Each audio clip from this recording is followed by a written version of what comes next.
آپ اندازہ کیجئے یہ حضرت بی بی مریم اس درجے کی خاتون حضور اکرم صلی اللہ علیہ وسلم 4 خواتین کا بہت تذکرہ کرتے تھے اور ان کی قربانیوں کا تذکرہ کرتے تھے. حضرت آسیہ جو فرعون کے محل میں تھی جنہوں نے حضرت موسیٰ علیہ السلام کو بچایا, حضرت بی بی مریم, حضرت خدیجہ رضی اللہ تعالیٰ عنہ اور حضرت عائشہ رضی اللہ تعالیٰ عنہ, اور ان میں بھی 3 کے سلسلے میں تو حضرت آسیہ, حضرت مریم اور حضرت خدیجہ, ان لوگوں کے سلسلے میں تو آپ سراحت فرماتے تھے کہ یہ خواتین کی بس سردار ہیں.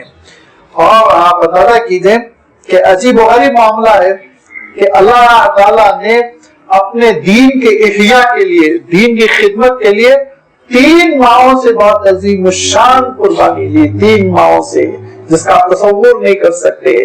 ایک الحاد اور شرک کا دورہ تھا اور انسانیت نے پروردگار کو بھلا دیا تھا, کعبۃ اللہ کی عمارت کو تعمیر کرنا تھا اور اللہ کی طرف لوگوں کو بلانا تھا. تو حضرت حاجرہ سے اللہ تعالیٰ نے قربانی لی کہ شیرخوار بچے کو گود میں لے کے صحرا میں ایسی جگہ رہنے کا حکم ہوا ہے جہاں پر نہ پانی ہے, نہ درخت کا سایہ ہے, نہ انسان ہے اور نہ ہی آدم نہ آدمزاد. ایسی جگہ حضرت حاجرہ پڑی, تڑپ رہی ہیں, پھڑک رہی ہیں اپنے بچے کی زندگی کے لیے, کیونکہ ماں کے لیے بچے کی زندگی سے زیادہ چیز کوئی اہم نہیں ہوتی. ایک بات یاد رکھیے, ماں کے لیے بچے کی زندگی سے زیادہ کوئی چیز اہم نہیں ہوتی. حضور اکرم صلی اللہ علیہ وسلم کے زمانے میں عجیب و غریب واقعہ ہوا کہ صاحب ایک درخت پر چڑھ گئے اور ایک گھونسلے سے ایک چڑیا کے چوزے کو اٹھا لیا, چڑیا کے بچے کو اٹھا لیا اور لے کر آگے, اور چادر میں اس کو باندھ کے اس کو ایسے لے کے چل رہے, اور اس کی ماں اس چوزے کی, وہ چڑیا ان کے سر پہ گول گول گول گول گھوم رہی, وہ واپس ہی نہیں جاتی. تو انہوں نے کیا کیا, ایسے چادر کو یوں کھول دیا جس میں کہ بچہ تھا, تو وہ ماں بچے کے پاس بیٹھ گئی, انہوں نے بند کر دیا, ماں کو بھی گرفتار کر لیا, قید کر لیا, بند کر لیا. تو آپ صلی اللہ علیہ وسلم رو پڑے اور کہا دیکھو یہ ماں کی محبت ہے, بچے کے لیے اپنی جان دیتی ہے. تو ماں کے لیے بچے کی زندگی اس سے بڑھ کر کوئی چیز نہیں. دوسری قربانی حضرت موسیٰ علیہ السلام کی والدہ سے, ماں کو حکم ہے بچے کو پانی میں ڈال دو. کیسے رو رہی ہوں گی, کتنا تڑپ رہی ہوں گی, کیا عالم تھا ان کی تڑپ کا. عالم یہ تھا کہ خود پروردگار نے ان سے خطاب کیا اور کہا کہ انی رادو الیک, کیوں تڑپتی ہو, ہم لوٹائیں گے تمہارے پاس. تیسری قربانی حضرت بی بی مریم کی کہ حضرت بی بی مریم کو ایسی ولادت ہوئی خارق العادہ, جس کی وجہ سے ایک تو الزامات کی بارش, مخالفتوں کی بارش, اور دوسرے یہ کہ پھر حضرت عیسیٰ علیہ السلام اب حضرت بی بی مریم کے آنکھوں سولی پہ چڑھائے جانے والے ہیں. لہذا حضرت عیسیٰ علیہ السلام اپنے والدہ کی بڑی خدمت کرنے والے, اور ولم یجعلنی جبارا شقیا, پروردگار نے مجھے سخت دل تھوڑی بنایا کہ ماں کے پاس نہ جاؤ. جھوٹ بولتی ہے عیسائی دنیا, میں تو بہت ہی ہمدرد ہوں اپنی ماں کا. شقیہ, اور مجھے اللہ تعالیٰ نے نعوذ باللہ سخت بھی اور پتھر دل بھی نہیں بنایا, بدبخت بھی نہیں بنایا. میں تو بڑا فرما بردار نیک ہوں. والسلام علی یوم ولدت, مجھ پر سلامتی ہوگی اس دن جس دن میں پیدا ہوا. ویوم اموت, مجھ پر سلامتی ہوئی اس دن جس دن میں پیدا ہوا, اور جس دن میری موت ہوگی اس دن بھی مجھ پر سلامتی ہوگی. ویوم ابعث حیا, اور جس دن میں زندہ اٹھایا جاؤں گا میدان حشر میں اس دن بھی مجھ پر سلامتی ہوگی. ذالک عیسی ابن مریم, یہ ہے مریم کے بیٹے عیسیٰ. اور الحق الذی فیہ یمترون, یہ سچی بات یہ ہے جو تمہارے سامنے بیان کی گئی جس میں لوگ شک و شبہ کرتے ہیں. ما کان للہ یتخذ من ولد سبحانہ, اللہ تعالیٰ کے لیے سزاوار نہیں کہ وہ اولاد بنائیں, بیٹا بنائیں. سبحانہ, اس کی ذات بہت پاک ہے. اذا قضى امرا, جب کسی چیز کا وہ فیصلہ کر لیتا ہے, فانما یقول له کن فیکون, تو بس وہ کہتا ہے ہو جا, فیکون, وہ چیز ہو جاتی ہے. وَإِنَّ اللَّهَ رَبِّي وَرَبُّكُمْ فَاعْبُدُوهُ هَذَا صِرَاطٌ مُسْتَقِيمٌ. حضرت عیسیٰ علیہ السلام نے کہا دیکھو اللہ میرا بھی رب ہے, تمہارا بھی رب ہے, اسی کی عبادت کرو, یہ صراط مستقیم ہے. لہذا حضرت عیسیٰ علیہ السلام دعوت دیتے رہے, اور اس کے بعد حضرت عیسیٰ علیہ السلام کے گھر کا محاصرہ ہوا. حضرت عیسیٰ علیہ السلام کو گرفتار کر کے پیلاٹس کے دربار میں پہنچایا گیا اور کہا گیا کہ آپ ان کو سولی کی سزا دیجئے. اس نے کہا کہ سولی کی سزا دے دوں میں